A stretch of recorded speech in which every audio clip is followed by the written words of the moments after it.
자, 오늘 말씀은 은혜의 강을 건너 우리가 가나안 땅 이제 천국을 상징하는 가나안 땅에 들어가려고 하면은 요단강을 건너가야 가나안이라고 우리가 보통 생각하잖아요. 근데 사실은 성경에 보면 좀 더 세밀하게 세 개의 강을 건너게 되어 있습니다. 그래서 이 세 개의 강을 건너서 우리가 가나안 땅 천국에 나가게 되는데, 이스라엘 사람들은 하나님께서 자기들에게 주신 세 가지를 항상 자랑을 하고 그 자부심이 대단했어요. 첫째는 뭐냐? 성경, 하나님 말씀. 두 번째는 성민, 하나님의 택한 백성이라고 하는 거룩한 백성이라는 성민. 세 번째는 성지, 하나님께서 가나안 땅을 성지로 주셨다. 이것에 대한 자부심이 대단히 강합니다. 근데 우리가 보통 성경이라든지 또는 하나님의 성민이라든지 이런 주제를 가지고는 설교도 많이 듣고 또 이렇게 아는 것이 많이 있지만은 이스라엘의 그 성지에 대해서는 사실 그렇게 잘 모르는 수가 많아요. 그러니까 이스라엘 성지라고 하는 것 그렇게 큰 땅이 아니죠. 우리나라 강원도 한 배 반 정도 되는 그 정도 크기밖에 안 됩니다. 그런데 이 성지 자체가 우리가 흔히 말하는 계시를 말할 때 자연계시와 초자연계시를 얘기하는, 초자연계시는 성경 말씀 특별계시를 말하고, 자연계시는 문자 그대로 자연 만물을 통해 주신 계시거든요. 그러니까 성지 이스라엘은 그 자체가 하나님의 계시의 덩어리예요. 굉장히 중요한 하나님의 언약과 약속들이 이 성지를 통해서 이렇게 나타납니다. 그래서 우리가 출애굽과 관계해 가지고 이제 예를 들어서 홍해는 그 죽음의 바다를 말하고, 애굽은 세상을 말하고, 그리고 이제 광야는 교회를 말하고, 그다음에 그 뒤에 들어간 가나안 땅은 하나님 나라 천국을 의미하고, 그 표상학 타이플로지라고 하는 우리 기독교의 신학의 하나의 그 학술 용어 가운데 타이플로지라는 게 있는데, 뭔가 하면 표상학이라 그래요. 어떠한 지리의 지명이나 그 특색을 가지고 하나님의 계시가 그 가운데 담겨 있다라고 설명하는 것이 표상학입니다. 그래서 오늘은 어떻게 보면은 지리 공부 시간 같기도 하고 좀 그렇게 여러분들이 생각하면서 말씀을 들으면 좋겠습니다. 우리가 성경을 읽다 보면은 생소한 지명을 접할 때가 있는데, 저도 그랬어요. 예를 들어서 역대하 35장 20절에 기록된 말씀을 보면은 애굽왕 바로 느고가 갈그미스 전쟁에 출병을 하는데, 그때에 유다왕 요시야가 그 애굽의 바로 군대를 저지하기 위해서 출병을 합니다. 하나님의 뜻도 묻지 않고 출병해요. 그런데 거기서 결국은 전사를 하거든요. 그 전사한 장소가 어디냐 그러면은 그게 이제 그 아마겟돈이라고 나중에는 이렇게 불려지는데, 그게 이제 무깃도라고 하는 곳이에요. 무깃도. 그 무깃도라고 하는 곳에서 전사를 했어요. 갈그미스에서 전쟁이 벌어지는데 요시야는 그 전쟁에 참전도 하기 전에 무깃도에서 전사했다는 그런 장면이 거기에 나옵니다. 근데 무깃도는 어디에 있냐 그러면은 우리가 이제 팔레스타인 지도를 이렇게 보면은 맨 중앙에 요단강이 저 북쪽의 헬몬산에서부터 발원하고 거기에서 발원한 그 요단강이 갈릴리의 호수를 만들고, 그 갈릴리 호수에서 북에서 남쪽으로 쭉 내려갑니다. 그래서 그 길이가 약 한 360km 돼요. 실제 거리는 한 230m 되는데, 직선 거리는. 근데 이 강이라고 하는 게 속성상 꾸불꾸불 가잖아요. 그래서 한 360km가 되는 큰 강을 이뤄 가지고 그것이 결국은 남쪽에 있는 사해 바다로 들어갑니다. 그런데 그 요단강 전체 갈릴리에서부터 사해에 이르는 그 요단강, 그 팔레스타인 구역 안에 요단강의 한 위에서부터 밑으로 내려오면은 한 3분의 1 내지 4분의 1 정도 되는 지점에서 좌측으로 이렇게 보면은 거기 에스글론이라고 하는 평야가 나오고 또 유명한 그 엘리야 선지자가 이 사역을 했던 그 장소가 나오고 거기에서 샤론 평야가 나와요. 샤론 평야. 이 샤론 평야는 이제 팔레스타인 지도를 보면은 왼쪽은 지중해 바다를 접하고 있습니다. 그래서 그 샤론 평야와 에스글론 평야의 중간 지대쯤에 거기에 뭐가 있냐면은 하나 이렇게 언덕배기가 있는데 그걸 가리켜서 이 무깃도라고 얘기를 합니다. 이게 요시야 왕이 그 무깃도에서 이제 전사를 해서 이게 죽게 되는 것이죠. 그런데 그 무깃도를 여러분들이 들어봤을 거예요. 아마겟돈 그러잖아요. 그 아마겟돈이 바로 그 무깃도를 말하는 거예요. 왜 무깃도를 아마겟돈이라 그러냐? 요한계시록 16장 16절에 보면은 이 아마겟돈이라고 하는 지명이 딱 한 번 성경에 나옵니다. 그런데 원래 무깃도라고 하는 이 말은 이 설명을 드렸는데 언덕이 있기 때문에 히브리 말로 언덕을 헬이라 그래요. 헬. 그래서 헬 무깃도 그러는데 이 헬 무깃도 이 텔이라고 하는데 텔 무깃도라고 그러는데 이 텔이라고 하는 말이 발음을 할 때 할이라고 하는 말도 발음이 됩니다. 그래서 무깃도를 언덕에 있는 지명이다 그런 뜻으로 텔 무깃도, 할 메깃도, 하마겟돈 이렇게 해가지고 음이 변형이 된 거예요. 그래서 무깃도 언덕이라 그래서 아마겟돈이라고 해서 그 음이 이렇게 바뀌어져서 불려지게 됩니다. 근데 우리가 이런 이야기도 우리가 설교 시간에 짧은 설교 시간에 설명할 수 없으니까 목사님들이 되게 설명 안 하고 그냥 넘어가는 거거든요. 그런데 알아두면 굉장히 중요합니다.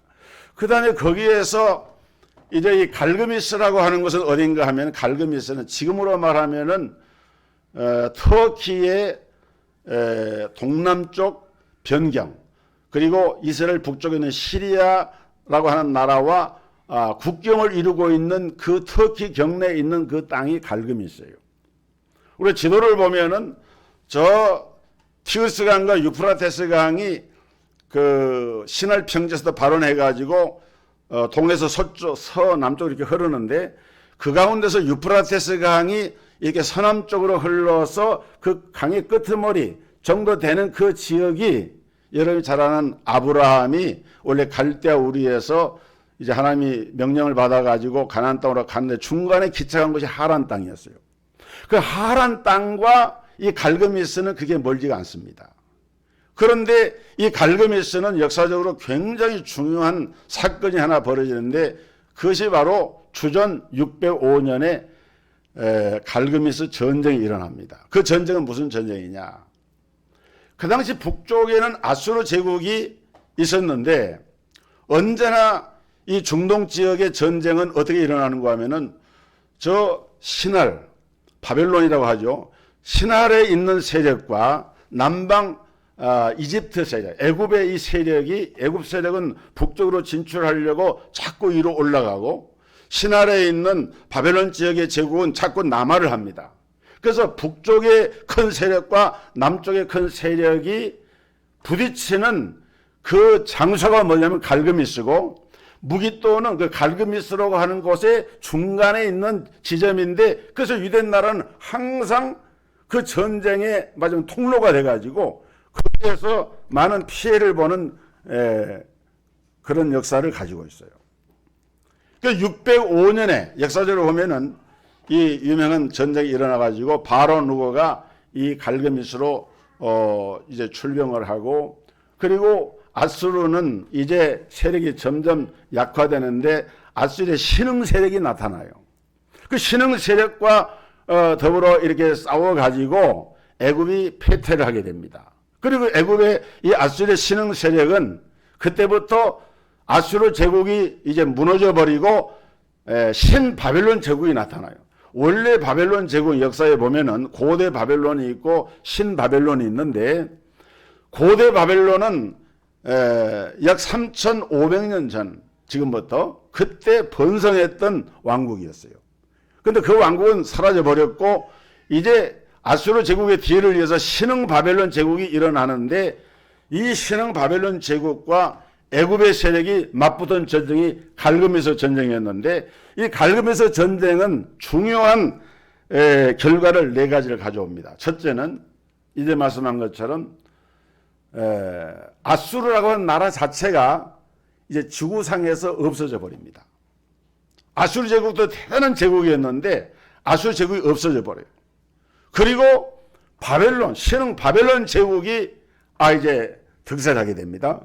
그리고 두 번째는 애굽이라고 하는 나라가 이 갈그메서 전쟁 전까지는 굉장히 강한 나라였어요. 언제나 고대 이집트 왕국도 그랬지만은 성경 시대의 그 구약 시대의 애굽이라고 하는 나라는 강한 나라였어요. 우리가 모세 시대라든지 이런 거 성경에 나오잖아요. 강한 나라. 그런데 이 갈그메서 전쟁에서 패퇴한 다음부터는 애굽이라고 하는 나라가 현대 이르기까지, 지금 이집트를 말하는 거예요. 지금까지 과거의 그 번영을 잃어버립니다. 그 이집트의 그 피라밋이라든지 그 유적지를 보면은 고대 이집트 제국이 얼마나 거대한 제국이었는가 상상을 초월한 그런 제국이에요. 우리나라 문화 유적지가 많지만은 거대한 문화 유적지는 없잖아요.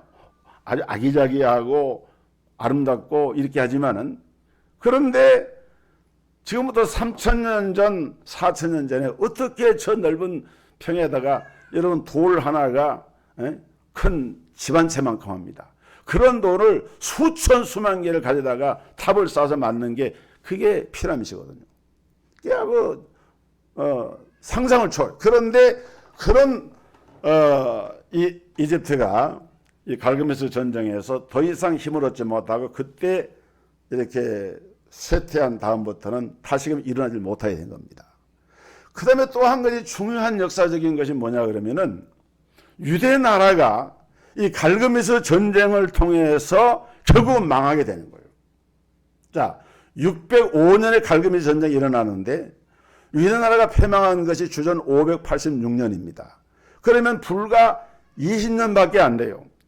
요시야 왕이 죽고 나서 요시야 왕의 아들이 여호아하스라고 하는 아들이 왕이 됩니다. 석 달 동안 왕이 되었다가 그 왕위를 패하고 여호야김이라고 하는 왕이 또 왕이 됩니다. 이 사람도 요시야 왕의 아들이에요. 이 사람은 약 한 10년간 왕이 있었습니다. 그리고 이 사람도 패하고 그 사람의 아들인 여호야긴이라고 하는 왕이 또 왕이 됩니다.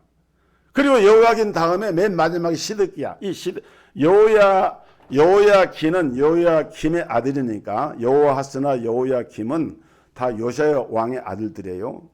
그러니까 여호야김의 아들인 여호야긴은 손자가 되는 거죠. 손자가 왕이 됐다가 그것도 안 되니까 다시 시드기야가 맨 마지막 왕이 되는데, 이 시드기야도 역시 요시야 왕입니다. 결국은 요시야 왕의 세 아들과 손자까지 4명이 왕이 되는데 결국은 다 20년 만에 결국은 바벨론에 의해서 나라가 완전히 망해지는 거예요. 그래서 나라를 뺏기게 됩니다. 이들은 전부 다 비참하게 죽거나 포로가 되거나 요시야 왕 같은 눈을 뽑혀가지고 묶여가지고 바벨론에 끌려갔잖아요. 여러분, 이제 제가 지명을 설명하다 보니까 역사적인 얘기를 좀 했는데, 우리가 이 성지 팔레스타인을 보면은 요단강을 중심으로 해서, 여러분들이 이건 간단하게 설명하니까 이해가 들어올 거예요. 요단강이 북에서 남으로 내려오면은 오강 오곡이라 그럽니다. 동쪽으로는 동쪽 오른쪽으로는 5개의 큰 강이 이렇게 갈릴리 바다, 요단강 쪽으로 또는 사해바다 쪽으로 흘러서 들어옵니다. 그게 5개의 강이에요. 그게 지금 오늘 본문에 설명한 내용이 그 얘기를 하고 있는데, 세렛 시내 또는 세렛 강, 이런 강하고, 그 다음에 아르논 강, 그다음 유명한 약복강, 또 약복강 위에도 야르묵강과 바르발강, 이 5개의 강이 있는데 그 5개의 강 가운데서 세렛강과 아르논강은 사해로 들어갑니다. 그만큼 남쪽에 있다는 얘기죠. 사해의 그 맨 아랫부분하고 중간 부분으로 그 강이 들어가요.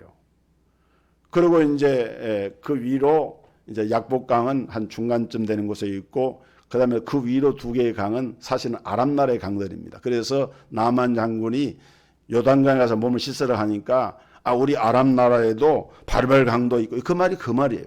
그것이 5개의 강이, 큰 강이 요단강이나 사해로 지류가 돼서 들어오는 강이 5개가, 5강이라 그래요. 그 다음에 이제 왼쪽으로 보면은 5개의 계곡이 발달합니다. 왜냐하면은 요단강에서 약간 평원이 있고 바로 이런 황야지대가 나타나고 계곡이 이렇게 있는데, 레바논 골짜기, 홀레 골짜기, 이스라엘 골짜기, 요단 골짜기, 이런 골짜기들이 5개가 이렇게 쭉 요단강에 연이어서 이렇게 형성이 되어 있어요. 그래서 오늘은 이런 5강 얘기를 다 하려는 것이 아니고, 우리의 구원 사역과 깊이 관계가 되고 있는 이 세렛강과 아르논강과 요단강, 이 3강에 대해서 살펴보면서 함께 은혜를 나누려고 합니다. 먼저 이 세렛강에 대해서 오늘 본문 2장 16장 14절에 기록된 말씀 보니까 가데스 바네아에서 세렛강까지 38년이 걸렸다 그랬어요. 이걸 여러분들이 성경을 읽으면서 주목을 해봐야 돼요.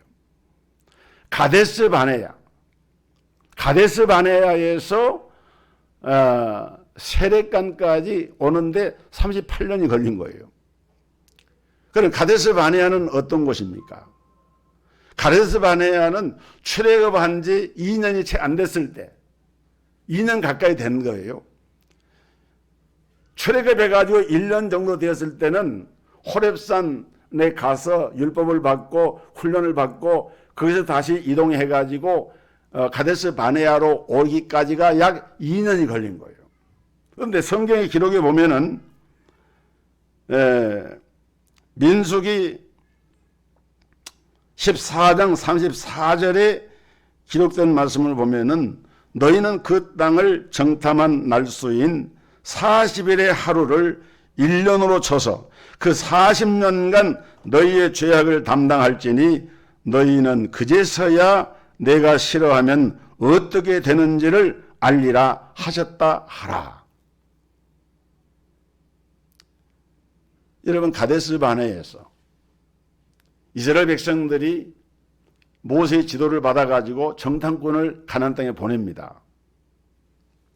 실제로 가데스 바네아에서 가나안 땅에 들어가려고 하면은 10하루길 정도밖에 안 돼요. 그 정도면 들어갈 수 있는 길인데, 그런데 그 정탐꾼들이 그곳에 들어가가지고 40일 동안 정탐을 해가지고 돌아와서 보고를 하는데 이들이 다 메뚜기 콤플렉스에 걸렸어요. 야, 우리는 저 사람들은 안악자손들이고 자이언트 거인들이고 이렇게 하는데 우리는 마치 메뚜기 같은 그런 존재다.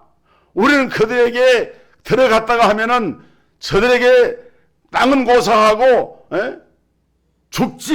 죽음을 면치 못하게 될 것이다. 이러면서 10사람의 정탐꾼들이 막 보고를 하는 거예요. 여호수아와 갈렙만을 제외하고. 그런데 놀라운 것은 그 당시 이스라엘 백성들이 하나님께서 지금 기적의 만나를 주시고 생수를 내려주시고 메추라기를 내려주시고 이미 하나님께서 기적을 통해서 지금까지 역사에 오셨네. 2년 동안 실험을 했잖아요.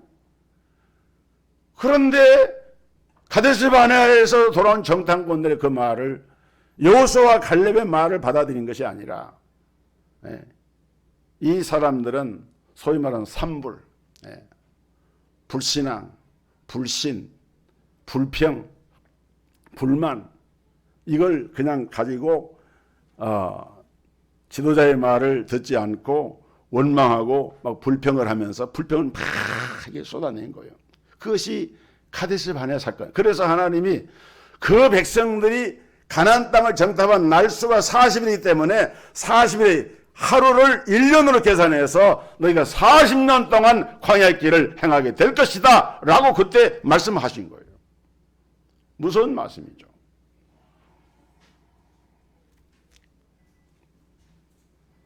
그리고 오늘 봉독한 말씀 14절로 16절에 기록된 말씀 보니까 그렇게 해서 결국은 38년을 걸쳐서 가데스 바네아에서 세례 시내까지 왔는데 뭐라고 14절에 말씀합니까?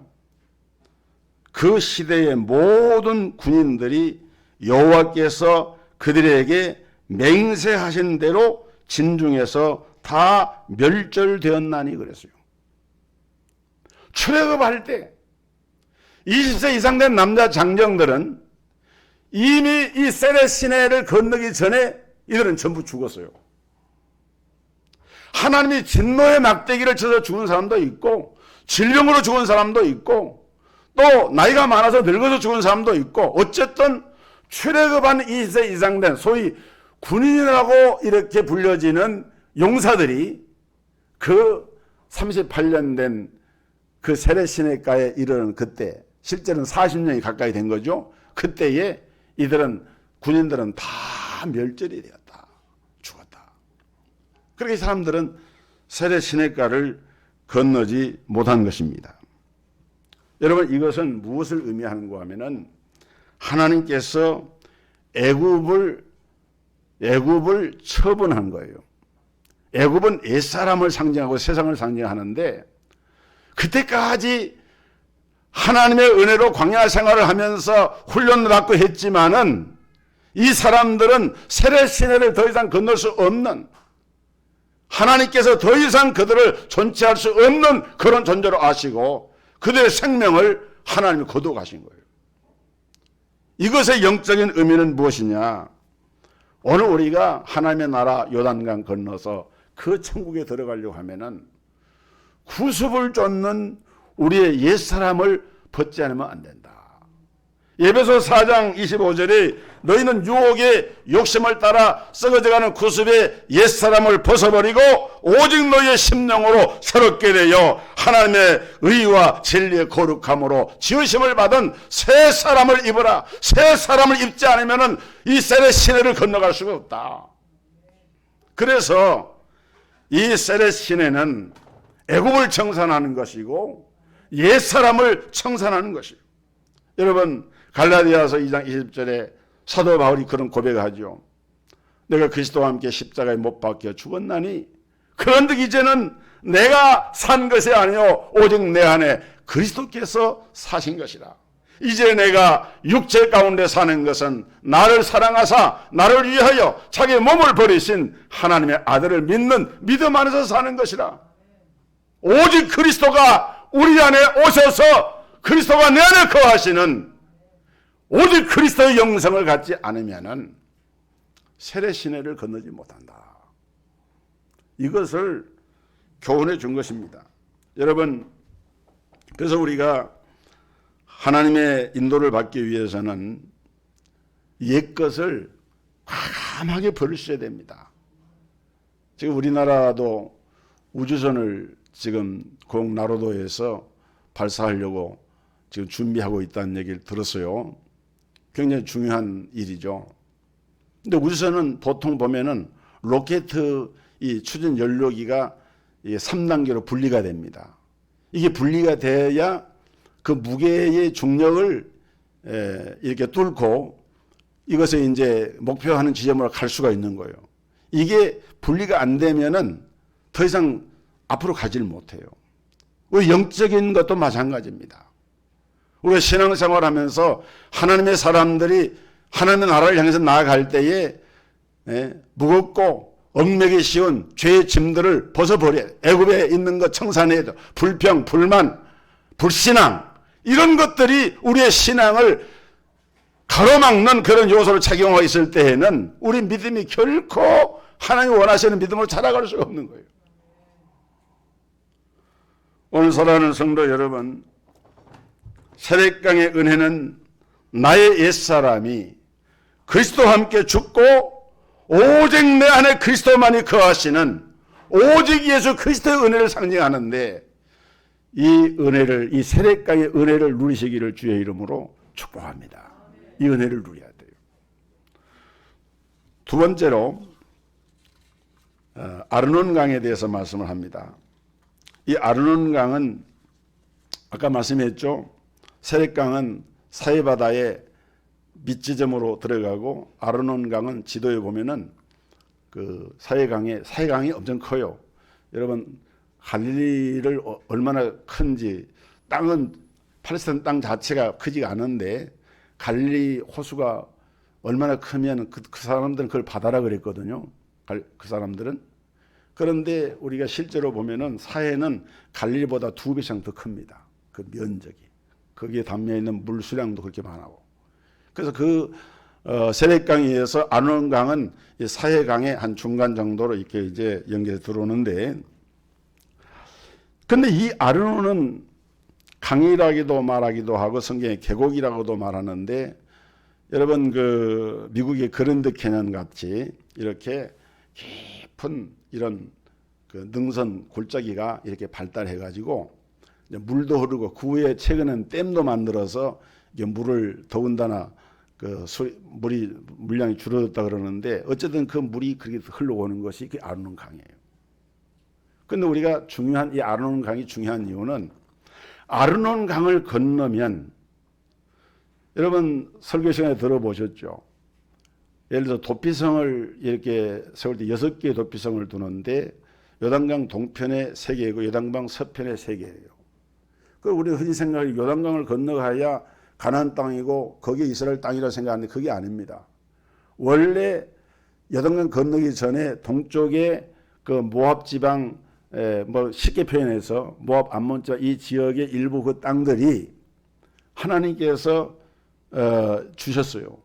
이스라엘 백성들 그 땅을 주셔서 실제로 땅을 분배할 때 보면은 루벤 지파나 일부 지파가 그 땅을 거기서 이제 그 분할을 받습니다. 그리고 그 땅이 대대로 이스라엘 땅이 되는 거예요.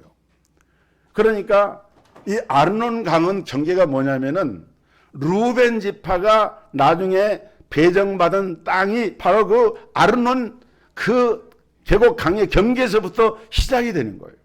굉장히 중요한 의미가 있어요. 근데 오늘 이 성경에 보면은 이 땅을 얘기하면서 뭐라고 말씀하느냐. 너희가 그 땅에 있는 사람들을 쳐서, 너희는 일어나 진행하여 아르논 골짜기를 건너라. 내가 헤스본 왕 아모리 사람 시온과 그 땅을 내 손에 붙였은즉 비로소 더불어 싸워서 그 땅을 얻으라. 이게 그냥 얻어지는 땅이 아니에요. 싸워서 그 땅을 얻으라는 거예요. 그 실제로 이 아모리 왕과 시온과 이 왕들을 그때 전쟁을 하면서 그들을 파하고 그 땅을 쟁취하게 됩니다. 이 사건이 왜 중요하냐? 아브라함 이후에 이스라엘 백성들이 하나님께로부터 땅을 약속받았지만은 한 번도 자기 땅을 가진 적이 없어요. 아브라함이 세겜의 상수의 그 땅을 돈을 주고 일부 사서 묘장, 그 묘를 쓰는 장소로 그것을 자그마한 땅을 산 거 외에는 소위 말하는 한 민족이 들어가서 살 수 있는 그런 유형의 땅을 한 번도 정복을 해보거나 받아본 적이 없어요. 그런데 지금 그것이 현실화가 됩니다. 실현이 됩니다. 가나안 땅은 무슨 땅이라고 그랬죠? 천국을 의미한다 그랬어요. 마태복음 5장에 화평케 하는 자는 복이 있나니 저희가 하나님의 아들의 칭함을 받고 온유한 자는 복이 있나니 저희가 땅을 기업을 얻을 것이다. 여러분, 하나님의 주시는 이 땅은 바로 요한계시록으로 말하고 있는 새하늘과 새 땅을 상징하는 것인데, 다시 말하면 하나님의 나라를 상징하는 거예요. 나라가 이루어지려고 하면은 첫째는 국토가 있어야 되고, 두 번째는 국민이 있어야 되고, 세 번째는 국권이 있어야 돼요. 근데 그냥 돈을 주고 사는 것은 자기 권리가 아닙니다. 이 아르논강을 건너서 얻어진 그 땅은 어떤 의미를 갖느냐. 그래서 이제 비로소 이스라엘 백성들이 하나님의 언약을 따라서 그 땅을 쟁취해서 얻은 거예요. 여러분 천국은 침노하는 자의 것이라 그랬잖아요. 이게 하나님 나라를 상징해요. 그래서 사도행전 1장 1절 1장 3절 말씀을 보면은 오직 그리스도 오직 하나님의 나라의 그 말씀이 이 세례강과 아르논강의 이 사건을 통해서 현실화가 되어지고 역사가 이루어진 거예요. 얼마나 놀라운 사건인지 몰라요. 아마 여러분들도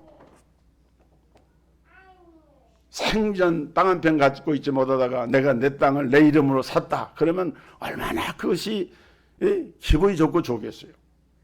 그런데 이스라엘 백성들이 역사상 지금까지 수천 년 동안 지내오면서 처음으로 자기 땅을 확보해가지고 그 땅에 들어가야 된 것이 이 아르논강의 은혜 사건입니다. 얼마나 귀한 일인지 몰라요. 이 아르논강의 은혜가 오늘 우리 성도들에게 이미 임한 줄로 믿으시길 바랍니다. 왜?